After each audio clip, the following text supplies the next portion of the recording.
technology, disruption in supply chain, distribution, those things is what makes brands happen. What is behind changes like that? Once she showed me aesthetically what she wanted to create, I couldn't get that out of my head. I just couldn't. I have to really watch it so we don't become a victim of our own success. It's not the whole cake, but it's the biggest part of the cake.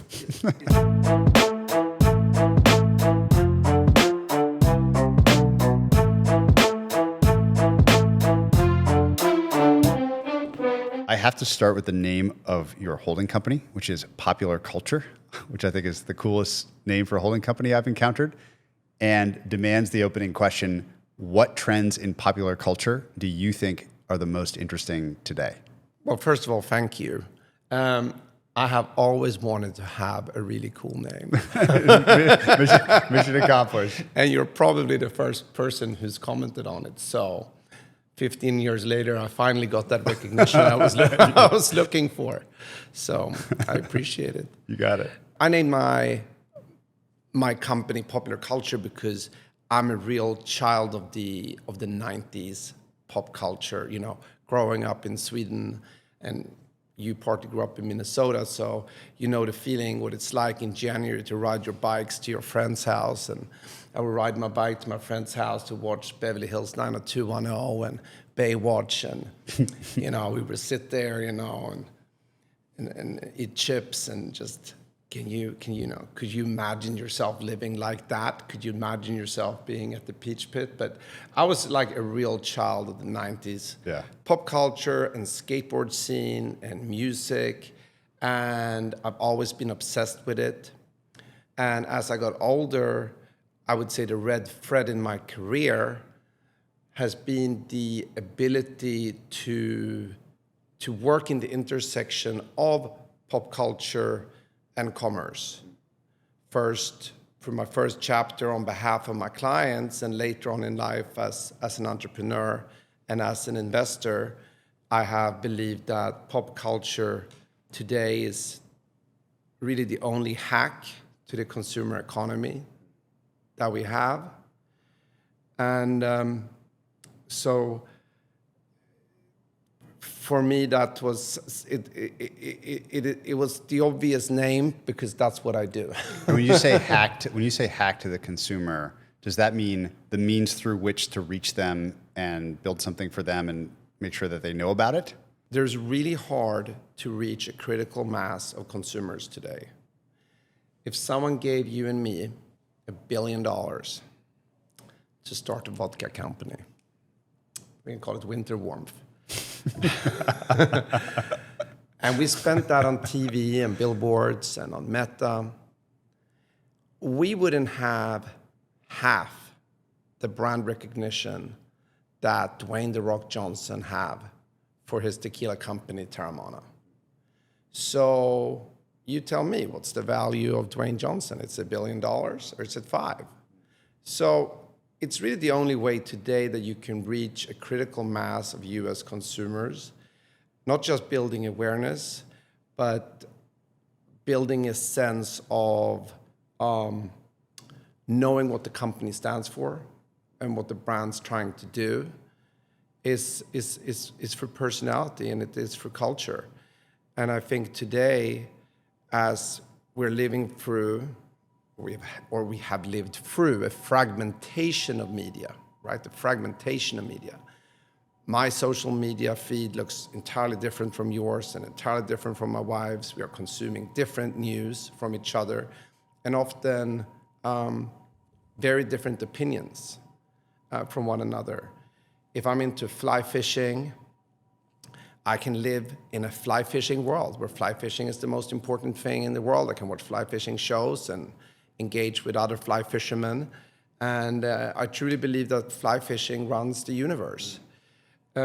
So the only two things that cuts across really is pop culture and sport. And I put sport kind of in the culture bracket. It's sport and culture is the only two things that generally tend to cross all those boundaries in society today being political, racial, religious boundaries that society has drawn up. And I think in many cases, the algorithms have strengthened.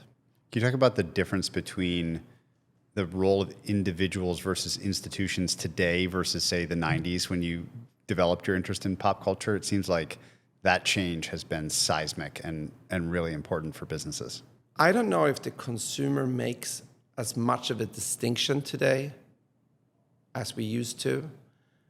When we grew up, a singer was a singer, an actor was an actor, a brand was a brand, a soda maker was a soda maker, a clothing company was a clothing company, and brands and individuals had very little agency to move past what the consumers, the box the consumer had, put them in, or that they had, themselves worked within. There was just very little room. I think we made a high distinction between a corporation and an individual. My sense is, if you ask a 20-year-old today, they make very few of those distinctions. Not only can you be a wrestler who becomes the world's biggest movie star, a phenomenal entrepreneur, the lines between these disciplines they have been entirely blurred out. Ryan Reynolds is a movie star, is also the founder of a mobile phone network. It's bizarre. I don't think that would have been the case 20 years ago or even 10. The consumer don't really mind. In fact, I think in a world where we have a distrust generally for authority and a distrust where truth is somewhat debatable, the importance of an individual and the voice of an individual has probably never been higher. I think we see that from the business I'm in all the way to the Oval Office. Having a strong voice in culture today translates into a strong voice in consumer, but also a strong voice in politics. I want to stick with culture for a moment and ask what you think drives the major changes. Like you and I have talked before about the change from hip hop to country as like a big theme of changing culture in the US and around the world. What is behind changes like that? Is it people that drive it? Is it confluence of forces? Like, what is the input data that you watch to figure out how things are changing and why? Everything we have around us is a reaction and a counter-reaction. I don't think that just goes for music. I think the current political climate is a clear counter-reaction to the previous 4 years. That was a reaction to the previous 4 years. I think the same thing is true for pop culture. What I'm seeing, quite interestingly, where pop culture used to be more contrarian to the establishment, like the 90s was about being contrarian to the establishment. It wouldn't matter if it is Nirvana or Public Enemy. Okay, the establishment it's there in was the name. Yeah. The establishment was somewhat the enemy of the young. Today, we live in a time where I see pop culture moving more in lockstep with the establishment, and let's say where the kind of wind is blowing, dare I say politically, but just in terms of what we put first. In a world today that most people really consider quite threatening, scary, uncertain. I just watched the movie Mountainhead. I heard about it. I haven't watched it yet. It's worth a watch. It's a good satire. And it's clear he spent some time with the stereotypical billionaire master of the universe, gods of tech. I think that movie, however exaggerated it is, and how much it preys on our fear about the future. But that's how people feel. And that's nothing new. I go back to Stanley Kubrick's Dr. Strangelove, which was about, of course, the prospect of a nuclear war, which really, if you ask your grandparents, defined their lives. Their whole life. These kind of consequential moments that we are now experiencing, they experienced, and I would say they were probably more intense. I mean, like the Cuba Missile Crisis. It's a highly intense moment, and the struggle between the political philosophy of Western Europe and Eastern Europe. But that's a long-winded way to say that today I see culture moving with politics. So in a America First agenda, we're seeing, and in a time of technological disruption and uncertainty, we are clamoring to those things that makes us feel good. What makes us feel good? Olive Garden, country music, Applebee's is booming, Banana Republic is having the best year in probably decades. Abercrombie and Fitch. Somehow, back from the dead. Exactly right. We recently did a diner in LA. We called it the SKIMS Diner. We took over a classic, drive-in diner, and we transformed it into a SKIMS experience. But, it's big root beer floats and waffle stacks high, and we, in 5 minutes, I think we booked this place out for 10 days from morning to 3 in the morning, like from 8 a.m. to 3 a.m. Every table went in 4 or 5 minutes. I mean, people were lining up for any spare seats all around the block, and it's just that feeling of comfort. You ask any 12-year-old or 14-year-old today, what's your favorite TV show? You'd be surprised how many people say Friends. They're just clamoring for that less threatening, warm nostalgia that those shows and those experiences gives you. I really think that it's the technological changes and the uncertainty about the future that is driving this pop culture, that has driven this pop culture moment. That's really, if you think about it, has moved more from futurism to nostalgia. So interesting. Futurism, we haven't really seen for quite some time.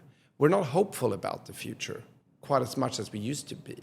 But if you, and I'll make a reference to diners. Right now I'm obsessed with diners because, again, I'm a disciple of popular culture, so I'm listening to country myself. I've had Morgan Wallen in the car on my way here.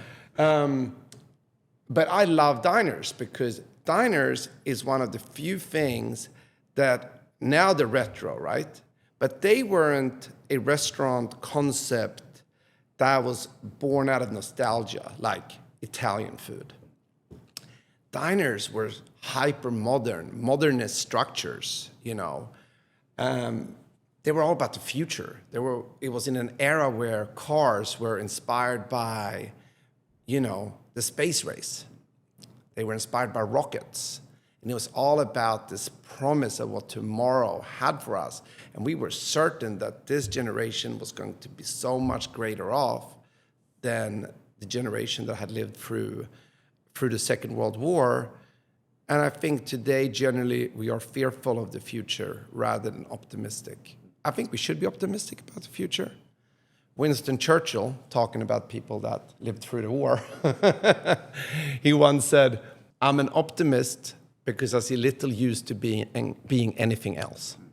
And I'm definitely an optimist. How do we flip back into that mode? Like, I'm one that wishes the pervasive cultural vibe was optimism about the future and futurism.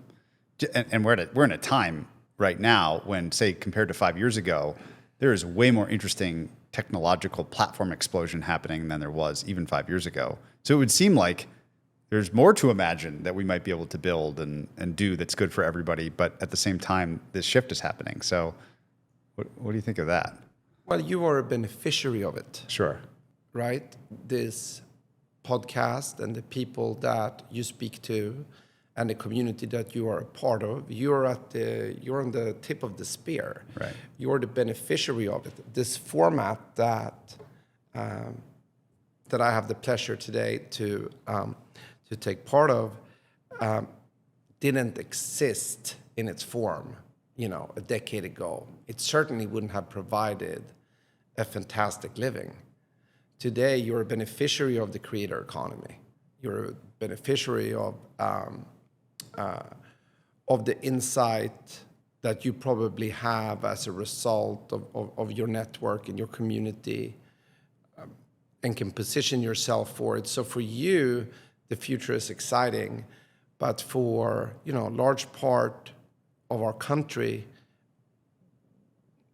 they are not. And perhaps we need to do a better job at bringing them along, or for them to really seeing, the benefits. And I'm not so sure the benefits it's an app with a new feature. The benefits needs to be more profound than that. In what ways if the transition has been kind of from hip hop to country in music, what else goes in that bundle of hip hop, like related cultural touchstones with hip hop? And why are those, you touched on the comfort and nostalgia being why the new cultural touchstones have worked. What about the ones we've transitioned away from work less well? Well, I think it's reflected in sports too. I remember, was it 8 years ago, 10 years ago? I'm freestyling a little bit, but remember when there was a lot of talk about CTE? Yeah. And football parents, is doomed. I'm not so sure all parents still want their kids to play football, but it was really a conversation. And there was this feeling that the NFL was somewhat in trouble. Was NFL going to go the way of boxing? Today, that feels laughable because NFL owns sports in this country. NFL is the biggest sports league in the country, and college football is the second largest, sport in viewership numbers in this country, far ahead of basketball, for example. So to me, it seems pretty consistent, right?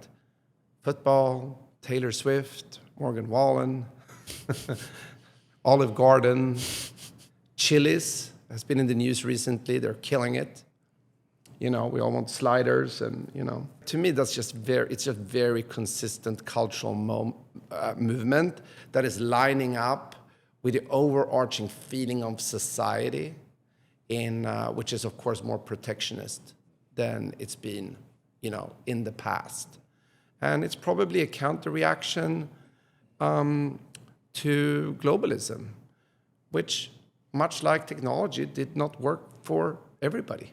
Speaking of cyclicality, the Abercrombie & Fitch story, for some reason, is just fascinating to me, that this was this very fallen brand that defined your and my kind of upbringing, but then went the wrong way and somehow has been resurgent. Tell me about what you think learning about that story or watching that story. And I'm curious, in general, what other sort of fallen brands might be able to make a comeback, and how, through learning from the story like that one, or Banana Republic or others. Oh, I love this question. I love it because it will lead me into something I really want to talk about, why big wins in this era. I must have told anybody who wanted to listen 5 years ago to buy Abercrombie. I think it was worth $700 or $800 million at the time.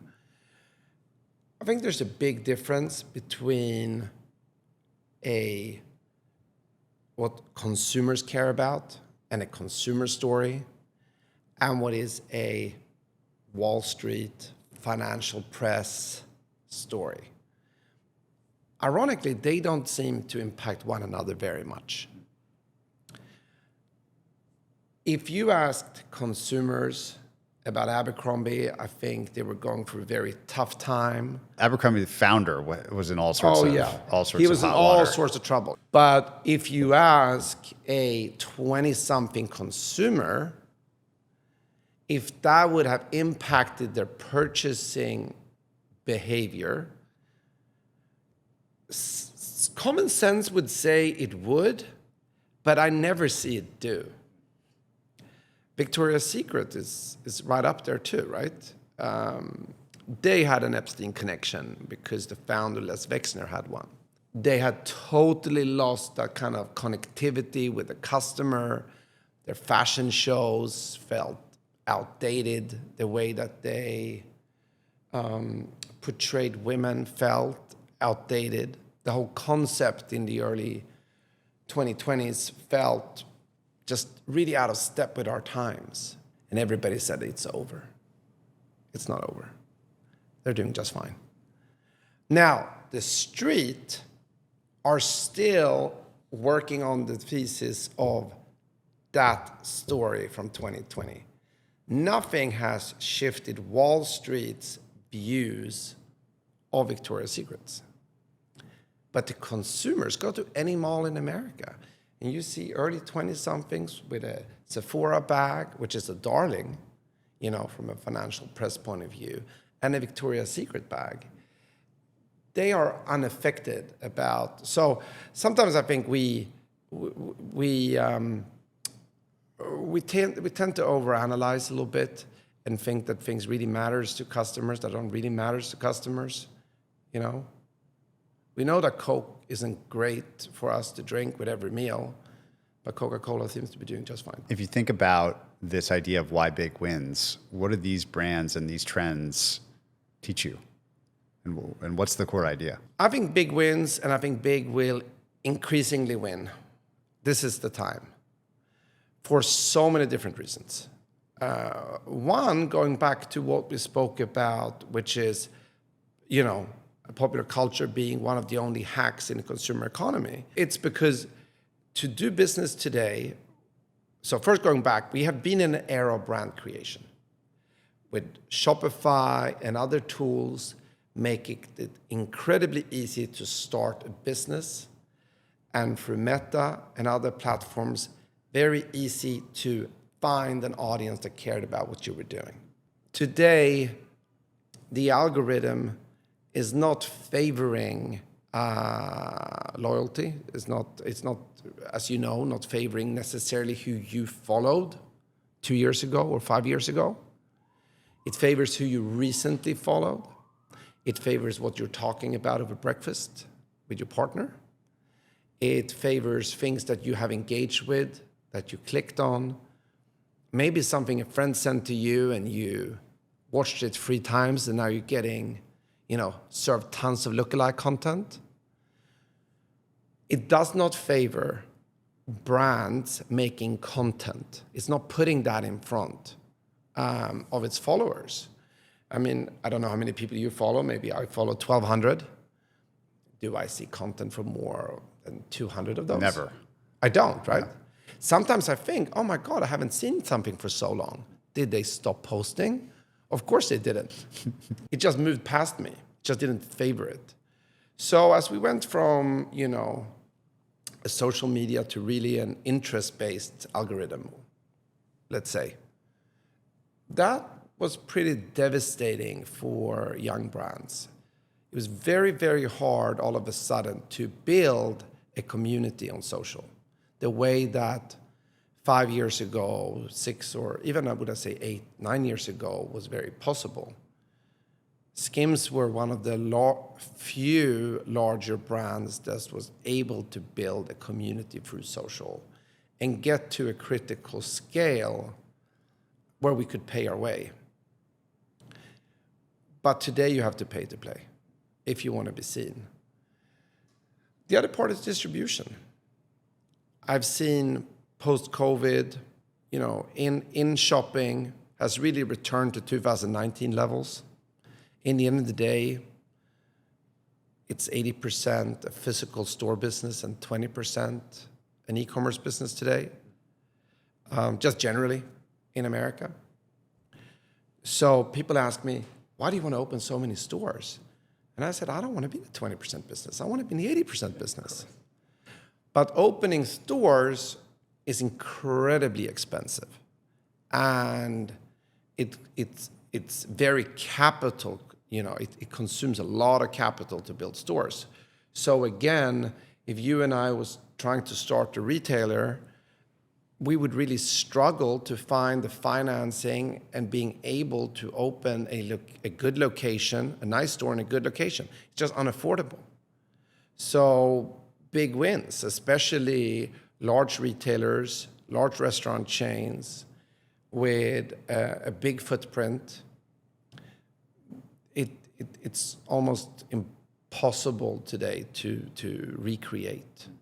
It's the perfect time to talk about how you broke through. So how SKIMS, which is what, 5 years old? It's not terribly old. Yeah, coming up to 6 in September. Yeah, almost 6. Yeah, but you're extremely young business. Kindergarten age. And yet you've broken through this difficult landscape. So just tell us the entire origin story of how, whether or not that's the model for if you were an entrepreneur sitting here today with a blank sheet of paper, what from the SKIMS story could be borrowed and applied again productively to break through? I have a distinct feeling that if I tried to do it again, I wouldn't be successful today. When it comes to, for the lack of a better word, disruption in consumer, and especially retail, it's more connected to changes in supply chain than and consumer taste than the brand itself. It's not that a brand comes along and then the world shifts or mobilizes it around the brand. It's far more common that the changes are happening and the brand is in the right place at the right time. They say luck is when opportunity meets preparation, and I think that's true. Timing is just one of those things that are beyond our control, somewhat. I ultimately have to believe that, and I'm going to go into it, the way we make product, the strength of what we do, the value proposition that we offer, our way to market would ultimately have had the same result. But I very much doubt it would have been on the same timeline. And going back for history, and I'll get into why this was the right moment. Hopefully I'm not too long-winded. No, bring it. About this. I like the long versions. So Les Wexner, who is one of the kind of godfathers of American retail, created, for those who don't know, and why would they, Victoria's Secret, Bath and Body, Express, Abercrombie. Crazy. Yeah, Hollister, and more. Was it the brands he created, or was it? No, it was the fact that it coincided with malls being built in the 80s all across America. And all these great malls, in Minnesota you have Mall of America. The Mall of America, for example. Very biggest one. There's a lot of storefronts. These malls needed fresh concepts for their customers. And Les understood this opportunity and created and bought companies and developed these concepts that he could replicate time over time over time with favorable economics in all of the malls that was built in America. He's a genius of retail. I'm just saying none of those retailers would be around if it hadn't been for the expansion of the American mall.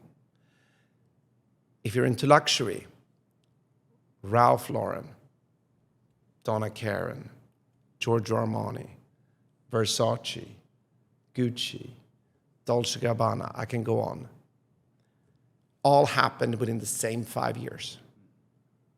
Some of them might have been started slightly earlier, but it was a distinct period of time where they grew, where they expanded.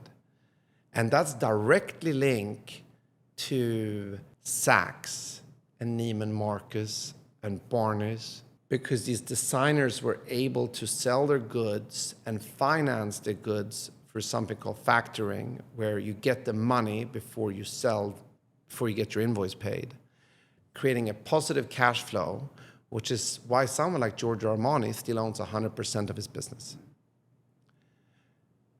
That could not be replicated today. It was a unique situation and a unique financing model that led them to be able to retain the full ownership and scale their companies to a critical size. 2008, in the aftermath of the financial crisis, people wanted designer values, but they wanted to pay less for them. Well, enter Michael Kors, Tory Burch, Rag & Bone, the expansion of Coach, and all of these companies that today makes $5 billion, $10 billion, $15 billion businesses. There was a change in consumer taste, and that's kind of well documented. What no one talks about is, and maybe you remember this, do you remember all the diffusion lines, D&G? Not really. So designers used to make Armani Exchange.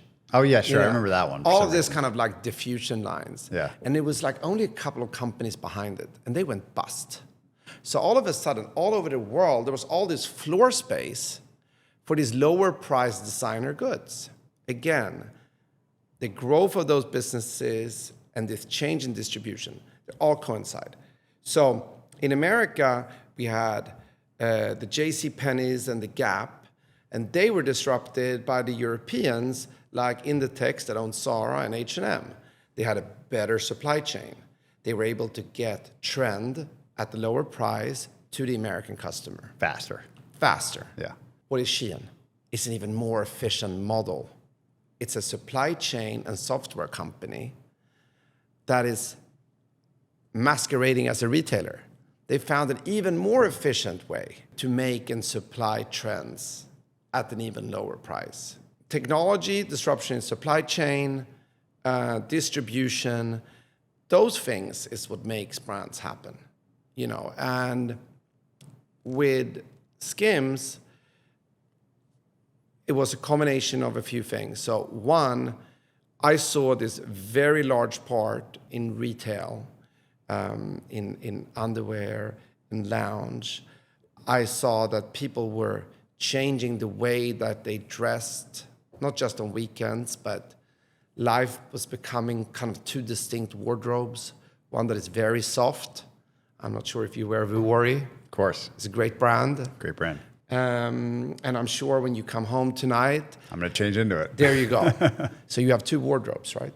And you will have one at home and you had one out, or one at work. And the one at home starts spilling in over your life. So that's one thing that's happening. Consumer taste is changing. Incumbents had gotten stale, discount-driven. They weren't leading with innovation anymore. It was multi-packs. And even though it was cheap, we were paying a lot for not very much. So I saw the opportunity to really lead through innovation in the supply chain and build a business really based on fabrication, because what you love about Vuori is the way you feel. It's the feel as you're wearing the product, right? The way the fabric will feel to skin. I'm getting a little scientific on this. Please do. But I'm getting to a point, which is that is just as powerful as the difference in taste between Coke and Pepsi.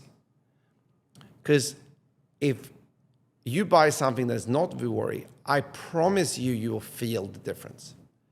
Because you know exactly how Vuori is meant to feel. Well, that's the Coke and Pepsi challenge. It's distinct. It's a distinct sensory experience. Like the first sip of Starbucks feels a certain way. The first sip feeling. So I saw the opportunity to create that in this category. In the beginning primarily for women, and now, of course, for everybody.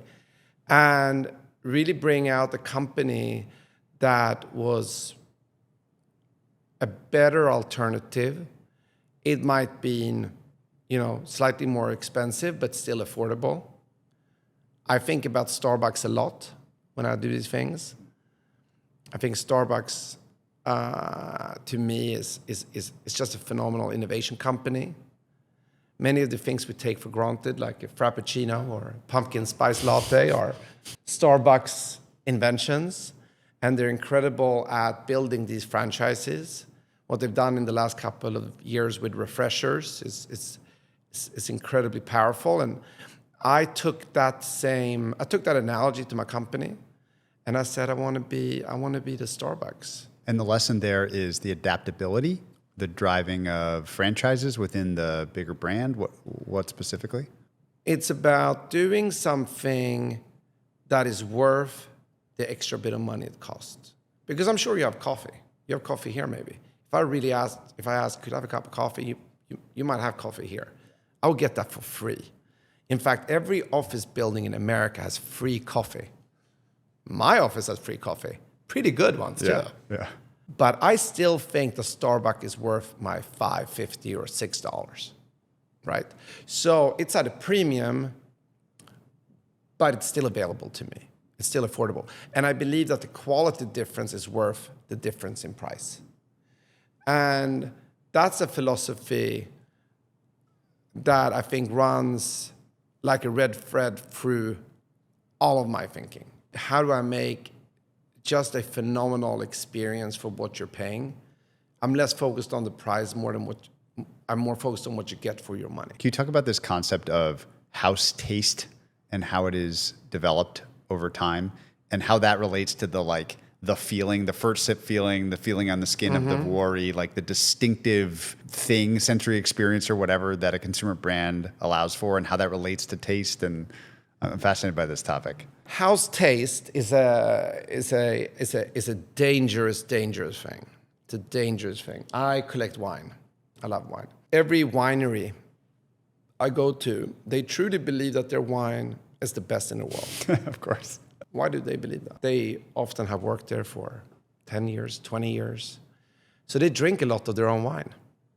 And safe to say, they've developed a wine that is perfect for their palate. Therefore, they truly believe their wine is the best in the world because every other wine they try will not taste as good as the one they make. House taste is therefore a dangerous concept for any company. You shouldn't get high on your own supply. And you certainly shouldn't get too in love with what you're doing. It happens pretty easily, and I see it with a lot of entrepreneurs, a lot of founders. They are really in love with their own product, and they spend a lot of time convincing or wanting to convince everyone they meet why their product is the best in the world, rather than letting people tell them what they think about what they make. And I was aware of this. So what we did out of the gate was just really creating a very strong feedback loop with our own community and not losing ourselves necessarily in our own house taste. The consumer is the customer is always right. What was the mechanism for that? Like, how did you actually build that feedback loop? Really for social. Some of it you can, do through process, and that's good. But, culture eats process. And just the culture of a company that is open to outside feedback, I think that has to come from the top. If I'm open to feedback, you will be open to feedback. And down the reporting line, it will go. And assuming that if a customer feels a certain way, it's warranted because they feel a certain way. We talked a little bit about the conditions that made SKIMS possible, the supply chain, the technology. You mentioned Shein, which I think has like 10 times better unsold inventory performance than the next most relevant. So the business is much better, and not getting sucked in by house taste, like this positive feedback. I'd love to talk about the other side of the equation, which is the brilliant partnership with Kim, how it was established. The phrase I've heard before is the king that became a kingmaker, or queen that became a queenmaker.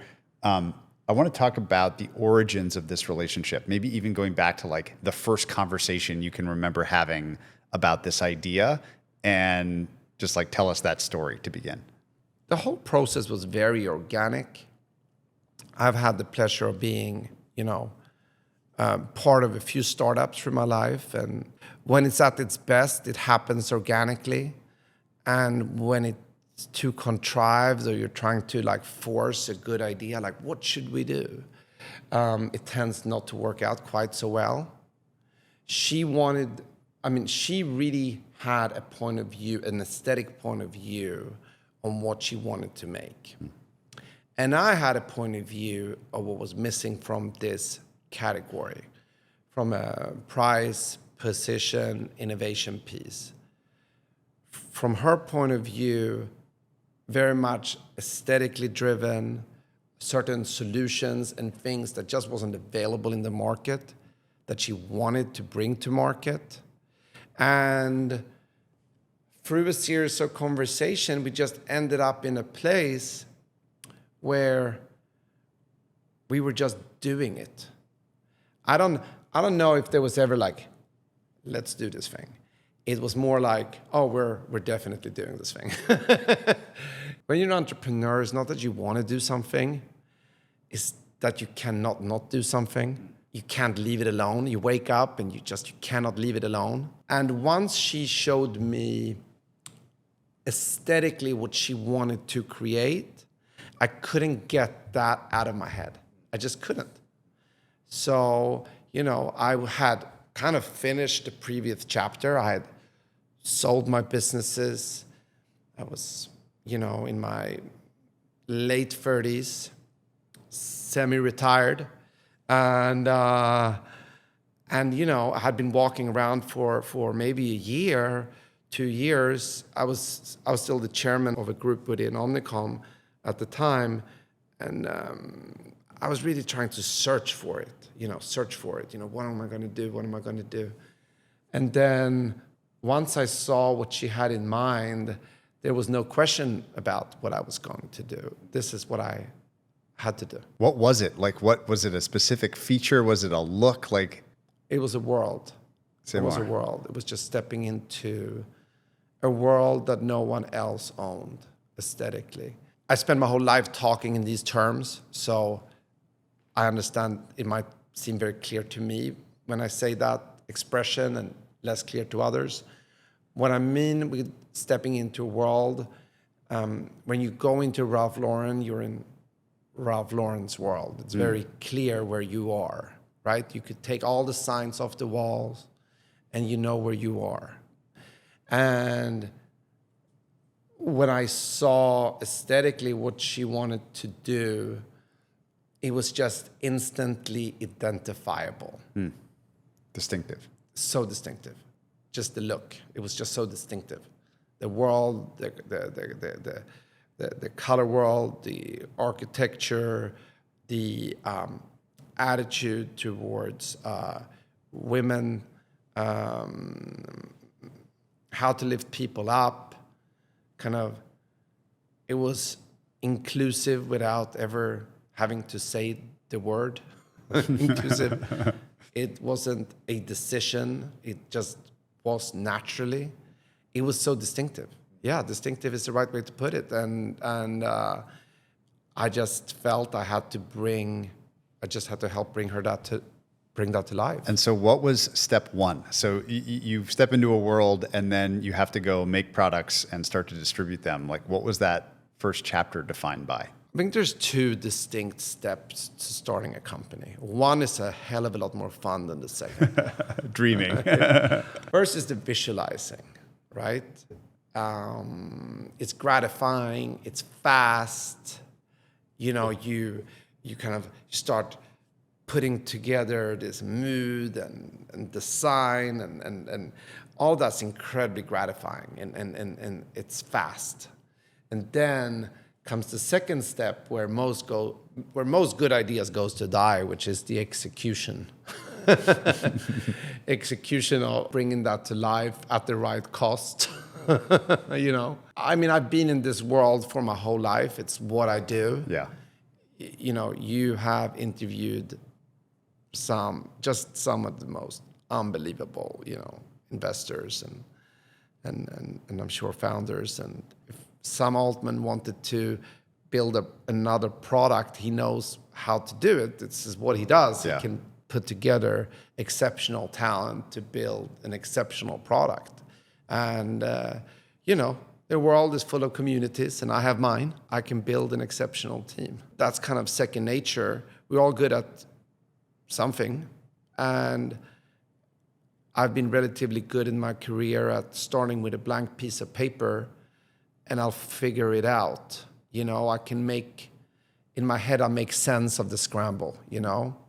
You know, I can articulate the mess into a step 1 and a step 2 and a step 3. And what is that process? What is literally going on in your head, or what are you literally doing in those early days to bring some order to the messy chaos of possibility that hasn't been executed yet?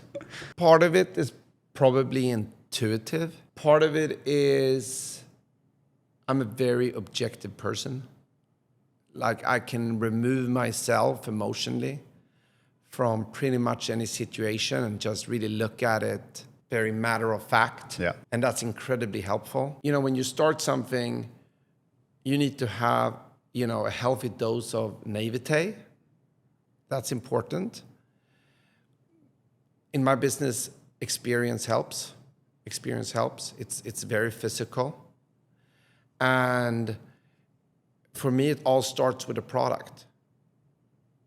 Marketing, and you know, I was trained as a marketeer. My whole first chapter of my life was one of a marketeer. And if you ask me, who am I today? I probably still identify as a marketeer, first and foremost. But I know its role. It's lipstick. You know, in the end of the day, it's only there to accelerate. You need good lips. Yeah. It's only there to accelerate or to accentuate something that is already there. And I always say that you have to create a product so great that you will still get to the same place with or without marketing, just on the strength of the product alone. Sometimes when I've hired people into marketing functions, the trick question is for them to tell me the last ad campaign they saw from Tesla. And they struggle with that question because Tesla don't make advertising. It certainly hasn't stopped them. I think the product is omnipotent. It's number 1, 2, and 3. And everything else we do is just to aid the awareness and selling of that product. But product is everything. So years before we launched the company, we started in product development, in really going all the way down to raw material, really thinking about how can I bring a product at an exceptional quality and feel at an affordable price. And that was my whole focus, because the companies that does solve it, I mean, I'm talking a lot about Vuori today, but that's probably because it's somewhat a very more distinctive feel. Well, it's more comfortable sometimes to make an example using others, and I think they've done a good job. They're kind of the anti-SKIMS because they're not so marketing-led. They were just really leading through fabrication. Yeah. And your experience just was probably someone told you about it, or you walked past a store, or a friend of you wore it. And, you know, they have gotten to a similar place just through the strength of their product. Been around longer. So in the end of the day, product really is omnipotent. And for me, any venture that I'm involved in as a founder or as an investor, I'm just laser focused on the strength of the product. I don't care about anything else. The product is everything. What was the biggest breakthrough that you remember in the product development days for the early SKIMS products? Was it a specific material? Was it something else? Again, I come back to culture, and the whole company was built on, product franchises. You don't really know what people will be gravitating to right out of the box. I felt incredibly strongly about what we had done. But when we came to market, there was this moment, maybe a couple of months in or a month in, I think we had 2 million customers on wait list for product, and we had no product left at all, and no product coming. But there was this moment for sure when I realized that it had hit, that it really had hit the nerve, that our timing had lined up, that people genuinely loved the product, and that the world that we built was highly desirable, and it was like a 1 + 1 + 1 wasn't 3, it was like 100 all of a sudden. It was just asymmetric, the amount of interest that that customers had in the brand. And 6 years in, I think SKIMS is, a far more important company culturally than it is, the size of a business. We're still a small company for what I believe is a very big brand today. I like this phrase that you've told me before, which is that by nature, you're the sort of person that likes to take yards, not inches. Yeah. which makes me wonder about this very Founder energy. Yeah, founder energy. That you had this incredible opportunity early on to make a huge splash through Kim and others for a lot of people to know about this. How did you orchestrate that? And talk a little bit about her and your idea to not just have it be about her, but have it be a platform for other people like her to spread the brand around the world. I think that's such a cool idea. Kim is incredibly clever, and she doesn't get enough credit for what a great executive she is. And she's very smart. She's not, she has she's a public person. She's also a private person. She's a celebrity, probably one of the most famous people in this world. She's also a creative director. I think we share some of that objectiveness that I spoke about. She can very much compartmentalize, I believe, the different roles that she plays, and draw lines between the different areas of her life. So we were both very aware that if you want to build something with longevity, if you want to make something that really matters, it has to be a platform. It can't be about one person. I remember showing her a picture of this kid, I don't know, going to school, I'm speculating here, in an American city wearing a pair of Beats headphones and a pair of Jordans, way before we launched. And I said to her, that kid has never watched Michael Jordan play basketball, nor did they listen to Dr. Dre.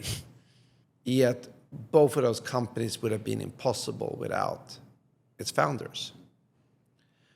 So the work to make SKIMS a pop culture platform really started day one, because we knew it took time. And what made Beats was LeBron wearing it between the bus and the locker room, right? What made Jordan, people say, oh, Jordan, or they called SKIMS in the early days, a celebrity brand. And I said, that's fine. Is Jordan a celebrity brand? It is. It's just 40 years old at this point. It's the fact that the Jordan platform allowed other athletes that shared his competitive spirit and athletes that were connected to culture, and you kind of know what the Jordan athlete is about. And the Jordan brand is inspired and built upon,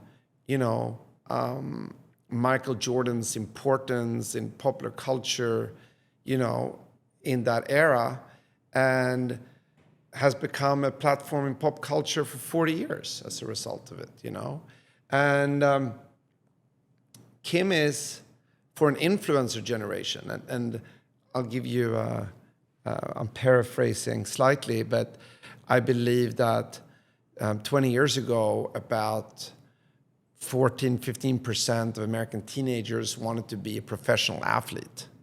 Today, that number is more like 3%. But almost 20% of American teenagers today wants to be a creator or an influencer. Well, you tell me, isn't Kim Kardashian the Michael Jordan of the influencer generation? I would say she is. So she deserves to have a brand that is inspired by that, and a brand that will live on in 30, 40, and 50 years as a platform in popular culture, just like Jordan is in sport. What have you learned about that transference from the original source, Jordan or Dr. Dre or Kim in this case, to others that share some set of common features, like the competitive spirit for Jordan? Like, teach me about what you've learned about doing that effectively and how to borrow the original source and transfer it to other fantastic athletes and musicians and people that you work with. I'm going to put that to Kim because she's a participant in popular culture, not an analyst or someone who is trying to figure it out. She is it, naturally. Our disposition is different. I think corporate America looks at what they do and they overanalyze it, and they invest time and money in research and decision making and to build consensus about who to endorse and what to do. And then they try to create content that everybody can be happy with and sign off. And then they put it out in this world. And no one cares. And no one really cares. But it's also 1 year later. It's like if my wife asked me what I want for dinner on first day on a Monday. I don't know what I want for dinner on first day. It's Monday. And popular culture is dairy. It goes off. So the first thing we did was go at it. Not everything we do is going to be successful. Not everything is going to track. We don't optimize for what is going to work and not work. That sounds simple, maybe counterintuitive. But if you want to be in the zeitgeist, it's about doing rather than not doing. It's about action rather than inaction. So you do more rather than do less. The second thing we knew is just the decision-making process. You can't operate 6 months in advance, a year in advance. It's impossible. But imagine if we operated 6 weeks in advance. Well, 6 weeks in advance, I know who's going to be nominated for the Oscars. I know who's likely going to be up at the Grammys. I know that the next season of White Lotus is coming out. I know when the season finale is going to be. So when you're operating much more in the immediacy of popular culture, your chance of being effective, again, increases exponentially. So if you think about some of the stuff that we've done at SKIMS, last year for the NBA, the face of SKIMS was Shai Gilgeous-Alexander. That was his breakout year. This year was Donovan Mitchell. Last year we featured, Patrick Mahomes and family over the holidays. We didn't know he would win the Super Bowl. He wins the Super Bowl every year. You could know that a year in advance. Exactly. But when we featured Usher, we knew he was doing the halftime show. When we had the Italian girls that played a pivotal role in the last season of the season before last, I guess, of White Lotus, it was clear that they were the breakouts. So what's the decision-making process? It's very simple. I love White Lotus. Wouldn't it be cool? Wouldn't it be cool if the two girls that we're all a little bit, quietly excited about were our Valentine's couple, and we took them out of the show. So I think going by, again, what are we interested in? What do we want to see? What are we excited about? Yeah, you can ask me right now. It's, this afternoon, what I want for dinner, I will have a pretty good idea of what I fancy. It's the same thing. Popular culture is the same thing. I know right now what I want to see. Then the only thing stopping us is our ability to attract the talent or the opportunity to do it for us in that moment. Then you have to take a lot of chances. Not everything is going to hit. Okay, we had Sabrina Carpenter 1 week before she went #1 with Espresso. Okay, I wish I was 1 week later, but it was pretty good. Yeah. So this is kind of how we work. We are really working with, as a team, as a company, as a culture, what do we want to see right now? And then we try to make it happen, and we're not trying to hit it out the park every single time. If you like baseball, Shohei Ohtani, greatest baseball player probably ever lived, even though I'm sure that's debatable. He doesn't hit the home run every time he steps up to bat. That's us. We don't hit the home run every time we step up to bat, but we hit them often enough. I love the simple device of wouldn't it be cool? Wouldn't it be cool? It is as good of a process to determine what to do as anything else. It's just that our culture, and especially when we are responsible founders and executives, we love the idea that we can control an unpredictable outcome.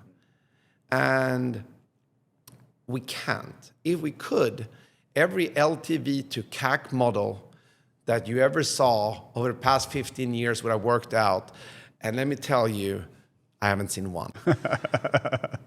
What does it require on the operational side to be able to deliver against the wouldn't it be cool strategy, whether that's supply chain, marketing, operations, distribution? Like, it seems like the system needs to be able to accommodate that fast turn.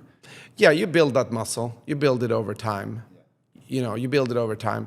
It's not hard in the beginning. Small companies can do remarkable things. Every founder would tell you that what the first 12, 20 people can accomplish is unbelievable. Yeah. And what the next 1,000 can accomplish is disappointing. Why? What is it? You've done this a number of times. What happens in that transition that makes that true? As a company grows, there needs to be discipline. There needs to be a sense of structure. It needs to have a sense of process. And they're necessary. But if you're not very, very careful, they'll kill what made you special to begin with. I think that's true for any sector. What about the pricing of distribution represented by these great partnerships? You mentioned, what's Dwayne "The Rock" Johnson worth? $5 billion. Is this like asset well priced, or is there still enough like arbitrage for brands? You see where I'm getting at? Like how does Donovan Mitchell, who I'm a huge fan of, know his own price? Like, and how do you think about that dynamic and how it evolves? I have never spent too much time worrying about the ROI of one singular opportunity. I think if you do, two things can happen. You can be right, and positively surprised, and next time you make a mistake. Or you can be disappointed, leading you to think that you overspent and therefore pull back and not do the next one. So again, I come back to a little bit, isn't it cool? You know, wouldn't this be cool to do? Am I proud of the result? Am I excited about it? You know, do we think it represented the brand well? I think those things are more important. And again, just the pace of output, and constantly being in the conversation. The hard thing with building an e-commerce company is that we don't own any real estate. The real estate is the mind share. And, you know, keeping customers' attention is incredibly hard. So, you know, we take in an enormous amount of messages in our daily lives, right? When we were kids, we took in a fraction, not 1% even, of what we're taking in today, right? So when I say the Coke Pepsi challenge, you know what I'm talking about. Of course. Have you seen the Coke Pepsi challenge? They might not have done it for 30 years. I have no idea when the Coke Pepsi challenge even happened. Yeah. 80s, but it's 90s, stuck in my mind. Yeah. If I say the album cover of Nirvana. Nirvana. Okay. Yeah. You know exactly. You know it. You can close your eyes to see it, right? I have no idea what an album cover is of any artist, you know, really in the last 5 years. So things can be incredibly important for an hour in our culture today. I can't change that. The only thing I can do is I can increase the output. Well, I've heard you use the phrase post-truth media before. Yeah. What does that mean, and what are the implications of it? They're twofolds. One, you don't necessarily trust what you read, even from a trusted news source. That could be misguided, but that's how people feel. I'm not talking about what is fact and what is not fact. I'm talking about how most Americans feel about what they read. They're skeptical, okay?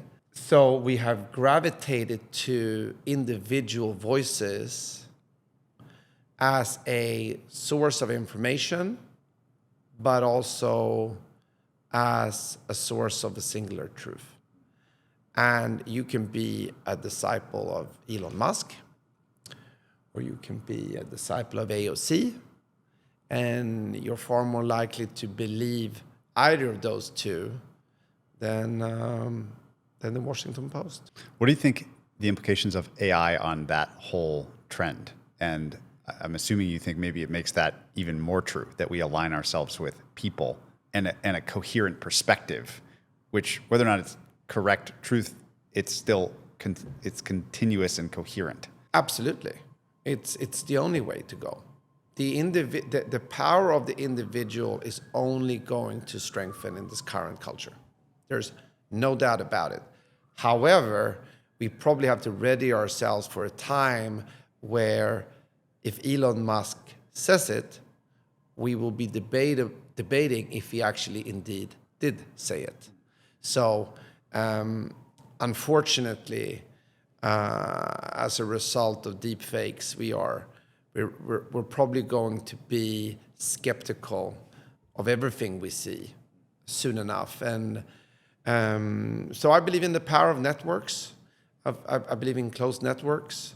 We follow individuals, and we will make sure that they are saying it, and we'll take their words as gospel. I think it's kind of heading that way. If it's not, it's already there. I've long wanted to invest in a company that made it possible for Elon to digitally sign and verify some piece of content. So if anyone listening... That makes a lot of sense. Yeah, I would love to back something like that. Of course. It's going to happen. And ironically, the way we watch television now is we watch it over a period of time. Yeah. The whole premise of the movie Mountainhead is, and I'm not going to give away any spoilers, don't worry, but it's the premise about 4 tech founders, you know, in a remote hilltop house. One has just made these AI tools available where we cannot tell what's real and what's not. And the other person has exactly what you're saying. He has the technology that can validate or invalidate content. What a premise. That is essentially the premise, of the movie. It's a satire, just like Dr. Strangelove was a satire. It's a satire of a dark future. However, it's hard not to think that it's incredibly important to validate information that we're getting, increasing this. Say a little bit more about the power of networks and what you believe is powerful, and especially set in today's environment or the near-term future. I see it in chat groups. The WhatsApp has emerged as a much more powerful tool of information sharing. One chat group that Dan Sondheim has, D1, which the famous one, I would think it's one of my more trusted sources of information of what's going on in our economy today. I will turn when there's critical events happening, I turn to that chat group, and I find it highly informative, and I respect the voices, ultimately the individuals in that group. So yeah, that's a power of a micro network, but it's incredibly important. And I think, obviously, we always had micro networks, our community, our church, our basketball team, our friend group. Networks have always existed. But these larger closed networks with 1,000 members or 1 million members, but it's closed, they have a lot of power. I think Reddit is emerging as a platform with a tremendous amount of power today. If, let's say, I snapped my fingers and SKIMS disappeared and you had to go build another company in a vertical where you could apply some of these same ideas and models that needs it, a place that's stale or has gotten stagnant, where would your instinct pull you today? I'm very excited about the creator economy. I think we are in the early innings of the creator economy. I'm an investor in several companies, but one that I have been a little bit more involved with is one called Passes, which was founded by Lucy Gu, who was a co-founder of Scale AI. And she's built a platform for creators to directly monetize, their audience, their fan base. And I think that's incredibly powerful. And I think we're in the really beginning of talent building and monetizing their own networks. And it can go from, again, it could be a network around fly fishing. It could be a great chef. It could be an athlete. It could be a pop star. But so it can be 1,000 members. It can be millions of members. But I really believe in the power of that close and more intimate network where we engage directly with someone we admire, a voice of authority, someone that inspires us. And there's a real need for it today because going back to, the social algorithm, they are really not about following as much as they're about entertainment today. And I think talent or creators have realized on the social platforms that they don't really own their audience anymore.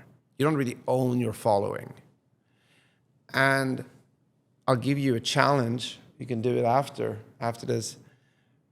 Go and look at 3 different artists.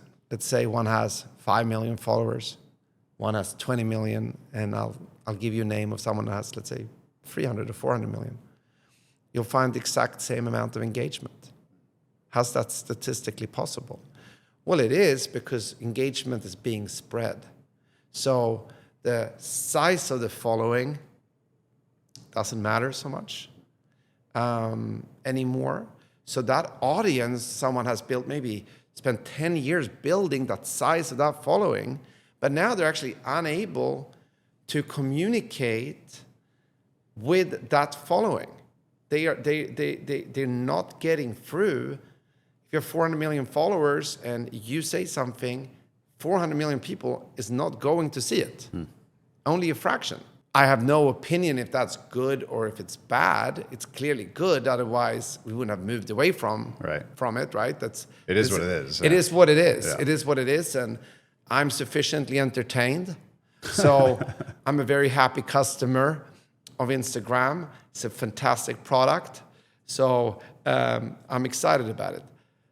Having said that, of course, it creates this opportunity to build these networks where you have your own captive audience and then can monetize that audience. I'm trying to think of like places that had this iconic, the equivalent of the 400 million, and are kind of in a hard spot, or might be in a hard spot. If you were like The Economist or the Wall Street Journal or the Financial Times or something like this, what would you do against this reality where there it was about the brand, not about the, I can't name you, Economist doesn't publish bylines, but I can't name you a Wall Street Journal author anymore. I used to be able to name lots of them. Right. So what would you do if you were, I think you started in magazines actually way back in the day. I did. In Sweden. Several.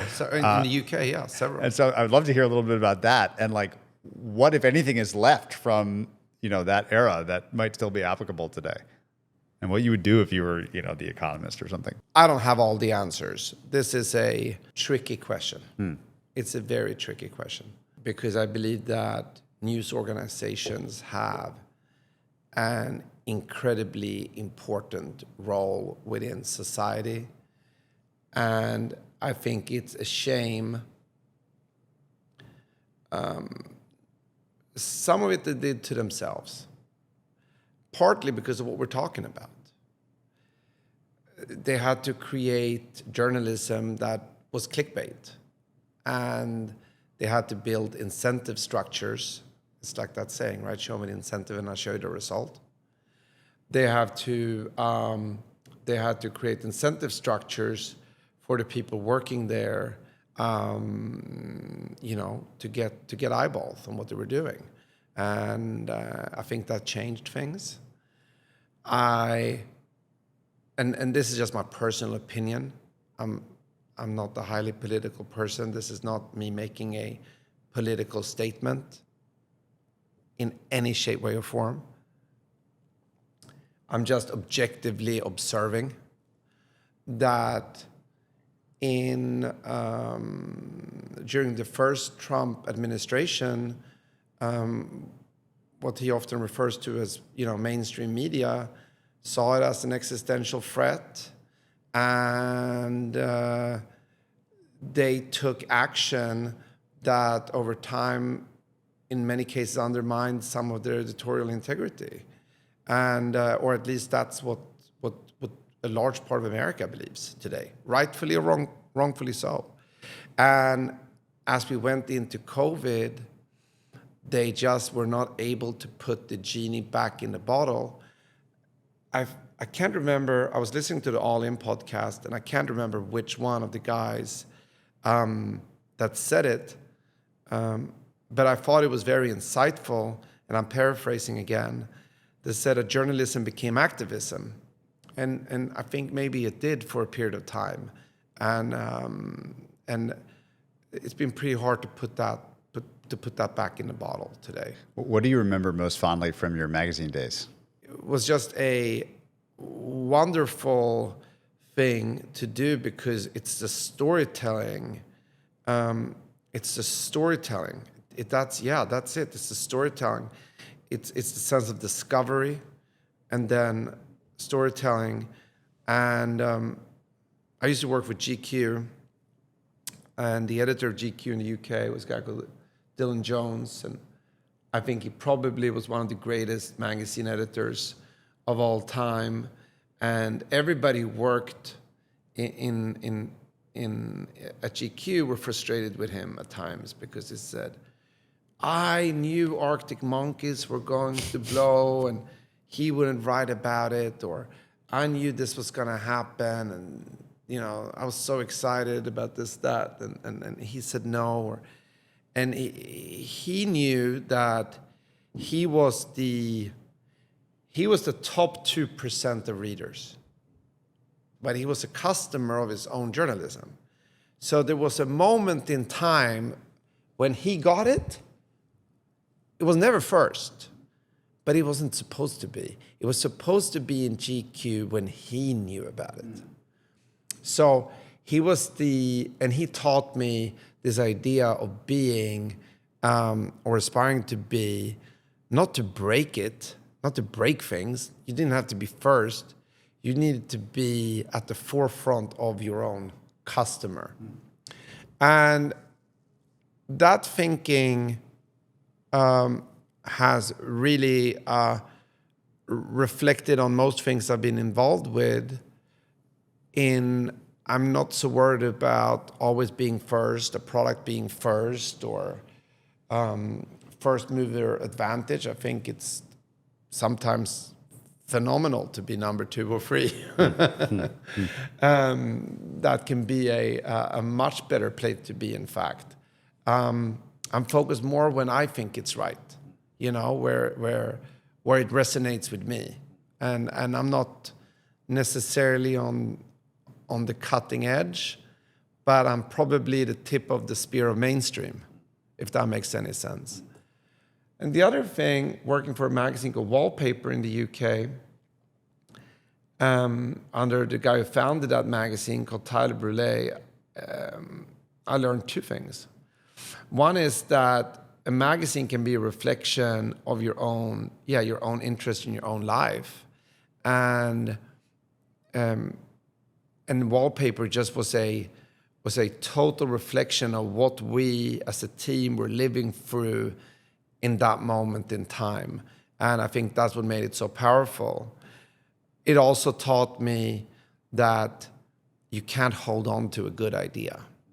Meaning, when you're early on something, when you found a different way to communicate or speak or create product, everybody's going to pile in. And, you have to continue to transform on your way up. Because once you plateau, it's already too late. And a guy that made a big impression on me was a guy called Pierre-Yves Roussel. He was the chairman of Louis Vuitton, or LVMH fashion. And he said, Jens, the secret to our success is that we always transform on the way up. And there's a truth to that, because you think, how we operate is, as long as it's good, we don't want to change, right? And then when things plateau or, it kind of trails off, human nature are optimistic. So we go, it's a moment. We'll be back. We were first. We did this first. They will remember it. It's going to come back. And then it doesn't come back. Then we start thinking about changing. And then by the time we actually have implemented any change, things are already going down. Who fires a CEO when a company is growing? Almost nobody. Sometimes maybe we should. The Knicks just fired Tibbs after going to the Eastern Conference Finals. There you go. Same question. I'm so glad I asked about magazines, about your work in agency, working with brands like H&M and others. I would love the same set of reflections of just what you take from that time of your life. Well, I was unsatisfied working on behalf of everybody else. It comes a moment in your life where you want to be the guy, not working for the guy. Yeah. And I knew that in my early 30s, that however much I would build this group, in the end of the day, I was figuring out ways to sell time. And at the end of it, there's not that much emotional ownership of the work that you create. You're a hired gun. You know, you go home at the end of the day. And when something goes wrong, it's your fault. When it goes well, it wasn't you. It's a pretty thankless place to have a full career. But I'm very grateful because I had the opportunity to work with some of the greatest to ever do it, like Bernard Arnault at LVMH or Remo Ruffini at Moncler, and, you know, becoming inspired to the point where I wanted to be like them, not work for them. So I'm very grateful for that. What did those two teach you? What was the bar of excellence that they showed you? Remo taught me about the power of the role of art in commerce and letting go. And he took something which was a small company called Moncler, and it was a small ski company, and he attached it to fashion and to popular culture and to sport. He was able to build, you know, just a unbelievable brand and company by borrowing all the cues while staying true to the core of the product, which was performance ski. Sure sounds familiar. Yeah, and then if it wasn't for that experience, I wouldn't have started SKIMS. I wouldn't have started Frame. You know, he looked for, you know, the thing with underwear that people don't really think of, and I don't blame them, is that they have a lot more in common with a sneaker than they do with a t-shirt. They're all performance, highly complicated from a construction, fit. It has to do a job, especially in women's, more so than for men's, in that it has to do a job. It has to, you know, offer support and comfort for, you know, 12 hours in a row, 14 hours. That's a performance product. So there's a much higher moat. It's much harder to compete. It's much harder to innovate product in it. Once you have a customer's trust, they're very loyal. There's super high retention. So, you know, underwear and performance wear has a lot in common. And the same thing, you know, with, if you think about performance ski, it's highly complex, highly technical. It has to do a job for you. So I looked at taking a category like that and attaching it to culture. And if I hadn't had the opportunity to observe Remo Moncler, I don't know if I would have gone about building SKIMS the way that Kim and I went about building SKIMS. What about Bernard? That in the end of the day, he works to inspire and excite his customer, and for all of his unbelievable success, he's just highly in tune with what his customers will give him agency to do or not to do. And that level of, I come back to this notion of being objective, he has that in spades. What do you think is going to fill the role of status in the future when machines are smarter than we are and do a lot of the tasks, and a lot of the things that might have earned us status in the past might be different in the future? I don't think status is going anywhere. It's sure such a basic human want. I don't think our physical lives are going anywhere. But let's assume that it is going somewhere. What is status to my 11-year-old? Well, he has status in what he has achieved in Roblox. He feels a great sense of status of what he's built. So I don't think that status is limited to physical objects. Humankind will always find ways to display status. And if you interact in social gaming, from what I'm seeing, all of our, you know, cues of status here in our physical world is in their digital world. It's a direct transference. There's really no difference. I don't know what the future looks like in 20 years, but as far as my children goes, they combine physical and digital status. What teenager or 20-something doesn't have status in the amount of followers they have? I mean, status exists in so many different ways. And I don't think that's going anywhere. It's right up there with hunger. It's a basic human drive. Basic human need. I'd love to talk about investing for just a minute.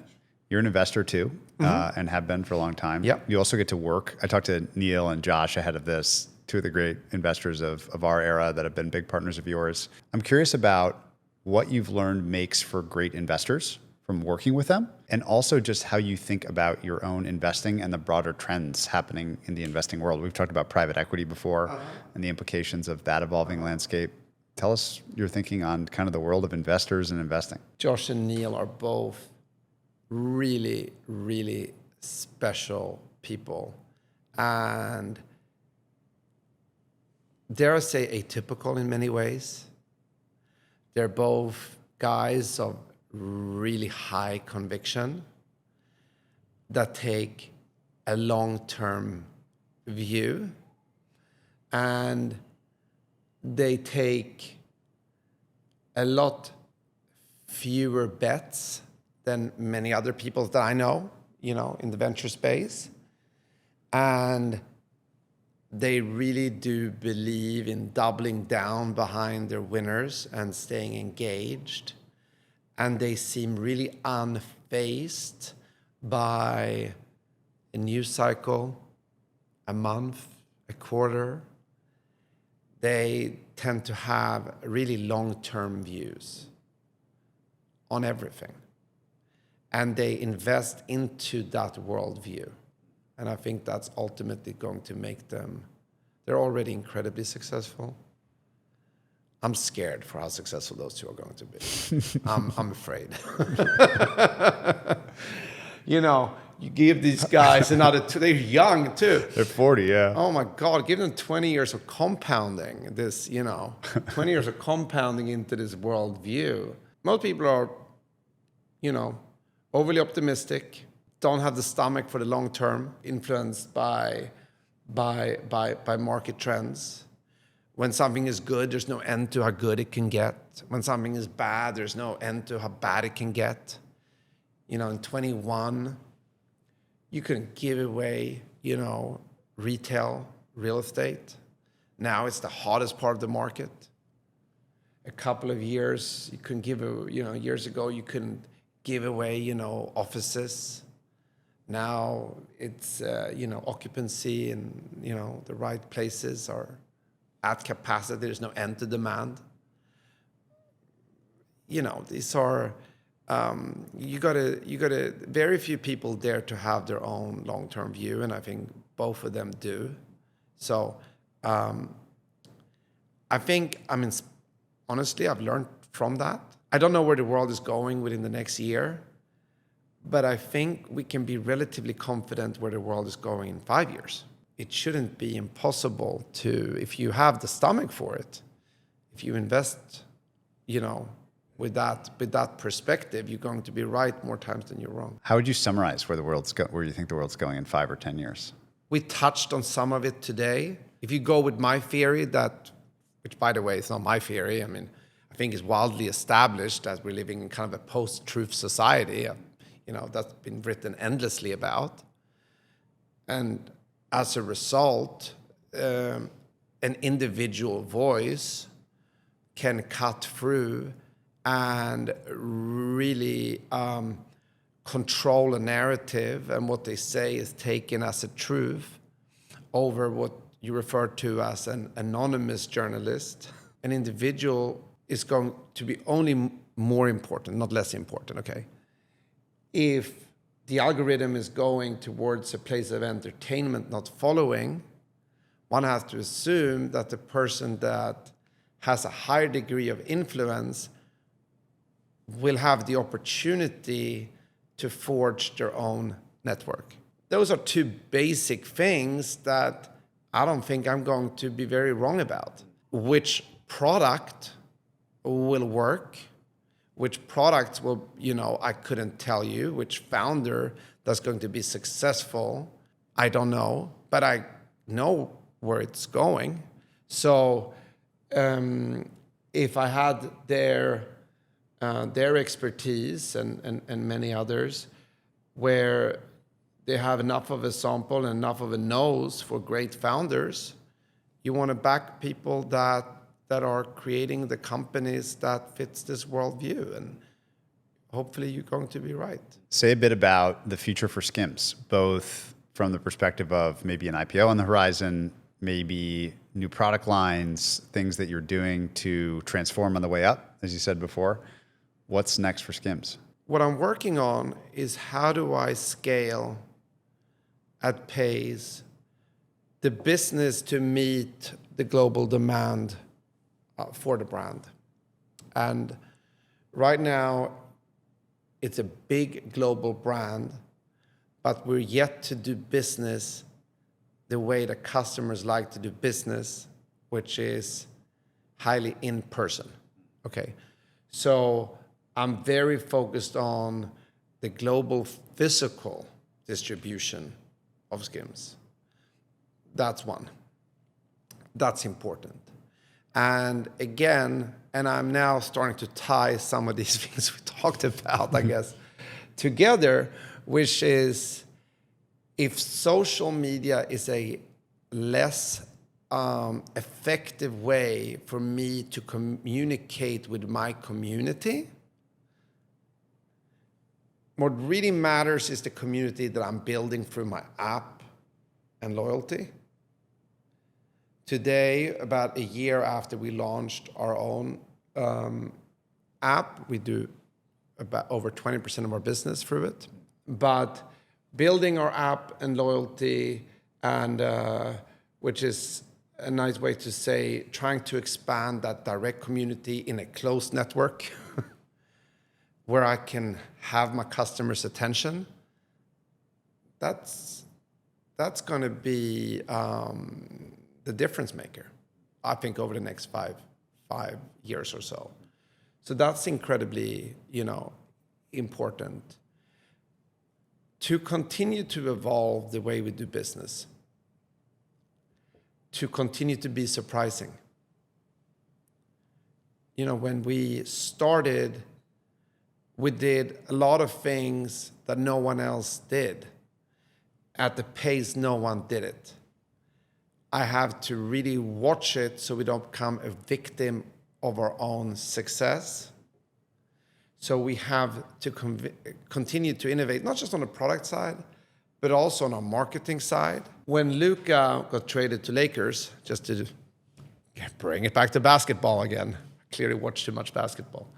No such thing, in my opinion. Pacers and OKC feels like I can miss the whole series, so I get some time back. If it was Knicks, I would have to watch it. When Luka got traded to the Lakers, I was watching, I think it was First Take or something on ESPN, and they said, we're now waiting for Luka to show up in the SKIMS campaign. First of all, whenever they talk about SKIMS on ESPN, I'm excited. So I was very happy.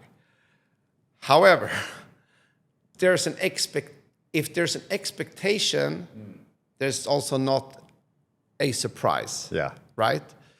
So interesting. To me, that's a signal that we have to take a step further and continue to do the unexpected. And I love Luka, so the door is open if he wants to do it. Having said that, it's to do what you're not expecting me to do next. And if anything keeps me up at night, it's probably that idea. We've talked about all the money and assets and companies that are in private markets. Mm-hmm. And I'm curious, as an entrepreneur who's thought a lot about investing, how you think about being private versus being public and the trade-offs associated with both. What are we doing this for?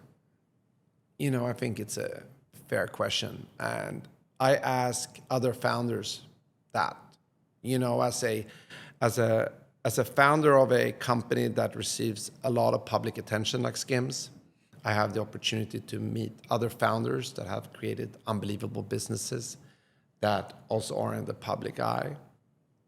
And we talk about it. Like, what are we doing it for? Because money, in my view, is the result of doing something great. I think money by itself is a poor purpose.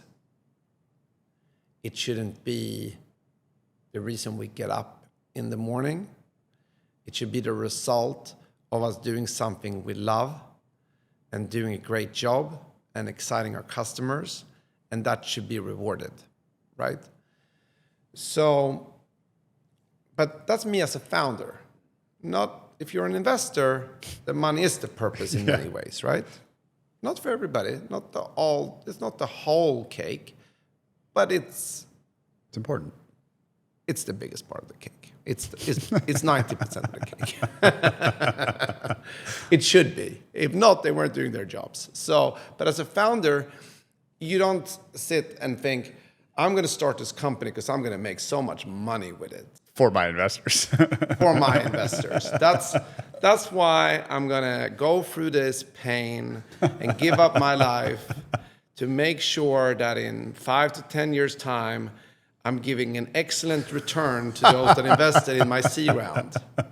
That's just not how you think. You wake up and you say, I have to do it. I cannot live with not doing this thing. And then you got to love it. And you got to love it through the great times, because there is enough hard times in any entrepreneurial journey that you need a lot of love to carry that through. Carry you through, I think Jens Grede said the other day something along the lines of that he would never be an entrepreneur if he knew how hard it was. Yeah. I had to be an entrepreneur to do what I love to do, the way I want to do it. And I had to be an entrepreneur to realize the creative vision that I think entrepreneurship is. So I had no choice. This is what I had to do. As you bring something to life and you bring capital partners on board, and you have a duty, you have a responsibility. And I treat everybody's money like your own. And I understand that my motivation and their motivation, there's times where they're not going to be completely aligned. I'm going to be in this company for a very long time. I'm probably going to go public one day. My cap table in 5 years is going to look nothing like the cap table today, and that's okay. I'm aware. I know how the game goes, and my responsibility at this point is actually to deliver an excellent return for my shareholders. And in the process, hopefully having a good time doing it. For me, the most important thing is to do a great job and have fun. And if I'm doing great work and I have a good time doing it, money normally follows.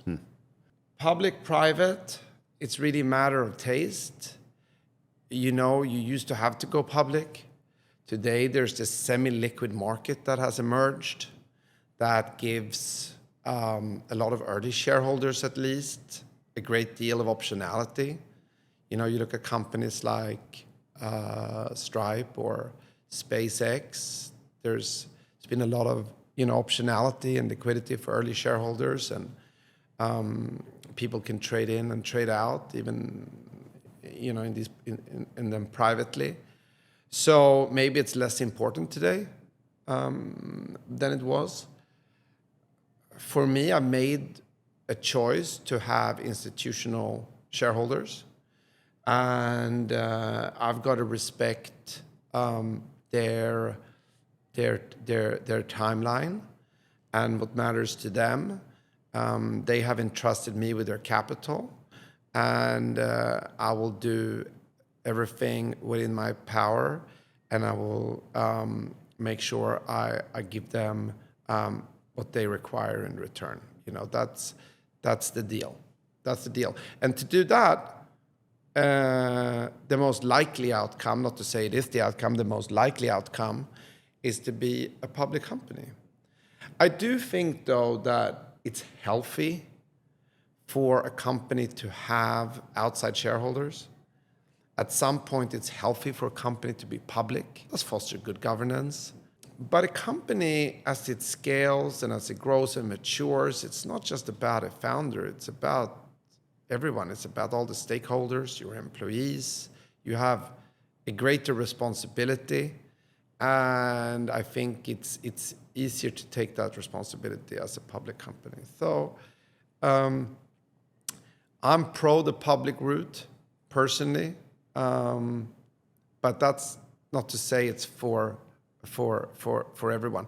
If I own this company 100% myself, maybe I would have taken a different view. Josh said something to me earlier today, just as thinking about how to structure our conversation, which was really nice, which was that you're an incredibly unique combination of creative and commercial, and that actually the fact that you can do both so well probably leads to more interesting outcomes on both sides of the equation: product, marketing, business, et cetera. Right. And I feel like our conversation today has been so chock full of things that I'm scribbling down constant notes here that I want to remind myself to go back to and learn from and apply to what I'm trying to do. Because that's what I want to do too. That's what everyone wants to do, is to be creative and commercial. But they want both sides of the equation. So I'm so thankful for your time and an amazing conversation. The same question I ask everyone at the end of these is, what is the kindest thing that anyone's ever done for you? I'm very grateful that I was able to move to the United States in my late 30s and has had the ability to reinvent myself in this country and having another chapter in this country, a country and a community that has, and I'm speaking in the broadest sense of the word here, welcomed me, my wife, my family, and allowed us to be both successful but also a member of our more direct community in a way that couldn't happen on any other place on earth. I don't know if it's an act of kindness. I pay a lot of taxes in return. But I'm incredibly grateful for that opportunity, and that's why I'm optimistic about the future. I'm optimistic about this country. I am not fearful, even though I understand why many people are. And personally, I'm just excited to be part and live for this time in human history, which is arguably the greatest time in history to be alive. I think you're the first person to say America as your answer ever, which is so cool. I have to ask one follow-up. Can you describe Emma's superpower? She has an ability to bring everybody with her. I have never, me and myself included, I go along with everything she says. Now, that's not that unique in a marriage. Most of us go along with what we're told, but she has this unbelievable ability to inspire people and bring people with her, and it's exciting to be around her. I think everybody who's around her has that feeling. It's intoxicating. So it's a remarkable quality. I wish I had a fraction of it, but they say you marry someone that compliments you, so she's the charm. Jens, this has been amazing. Such a cool conversation. Thanks so much for your time. Thank you so much for having me. Appreciate it.